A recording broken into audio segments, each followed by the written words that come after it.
I was talking to one of my sons this last week about this message, and I was explaining this iniquity and transgression, and my son actually said, oh, this would be like lust and adultery. And I said, that's exactly right.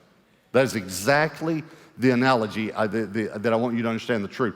Lust is in the heart, and adultery then is the transgression of it. Now listen to me, again, they're both sin, because you have to understand that they're both sin, because the Pharisees had begun to promote an ideology that as long as you didn't transgress, it wasn't sin.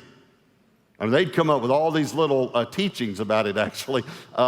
In essence, like when it comes to lust, it was okay to window shop. That's kind of what the Pharisees were promoting.